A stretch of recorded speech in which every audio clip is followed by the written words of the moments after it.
On Auckland's North Shore, we have some of the most beautiful scenery in the world.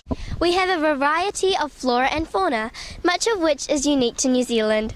We also have many gorgeous beaches, wide open spaces, and walkways that wind through our beautiful scenery. However, within this beauty, there are many hidden dangers for our local bird life.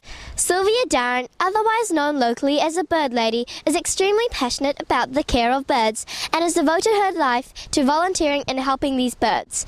At any one time, she can have up to 50 birds solely in her care.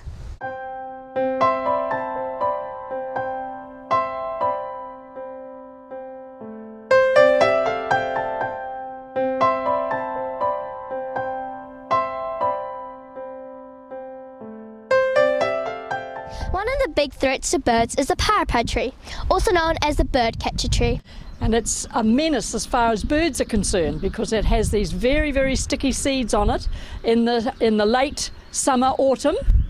And once a bird is stuck on it, it's like being stuck on a bit of tar. So once they're stuck in the tree, they can't get out. And all they can do is stay there and die. Every kind of bird there is gets stuck in parapara. And the problem is that once upon a time they were just little plants in a pot inside because people thought it'd be nice to plant a New Zealand native in a pot. But then it grew too big. And when they put it in the garden, it just grew and they can be up to 20, 30 feet high. So what we have to do is persuade people to either cut the tree out or, as I've tried to tell people, please cut the flowers off, and if there are no flowers, then there are no seeds.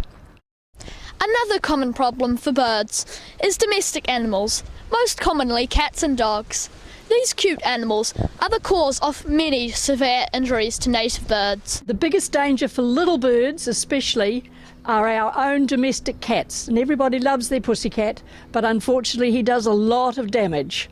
So especially at springtime when they go up the tree and steal the babies out of the nest or knock the nests down. So I have to say to people, if you've got a cat and you care about the New Zealand native birds, you have to be aware of where your cat is. Keep him inside at a time when there's lots of baby birds in the trees. Let him out for a run. Make him get used to using a litter tray. So the first thing the cat does is he pounces. And there he scratches him with his claws, pulls out all his feathers. And then once he's upset the little birdie enough, then he proceeds to grab him with his teeth. And the big sharp teeth go in, and this bird has just arrived this morning, and look how badly hurt he is. There's an adult that was caught by a cat over a week ago, and he has recovered. And so he will be a while. He's got quite a few tail feathers missing, but his wings are intact. I have heard that the drought is affecting some birds in a negative way. Is this true? We had a drought for 3 months when the trees were short of water, so they shed their leaves and they shed their berries. So the wood pigeons rely on berries to eat in the wintertime. And of course there haven't been any. They're not there because they've all dropped off the trees. So the wood pigeons now have to eat leaves and nothing but leaves. They've just got weaker and weaker, and people have just been able to pick them up out of the tree and bring them inside, which is something that's never happened before. One really common but not well-known problem is the dangers to seabirds through fishing gear. 14% of recovered fishing nets had dead or dying gillnet birds inside them.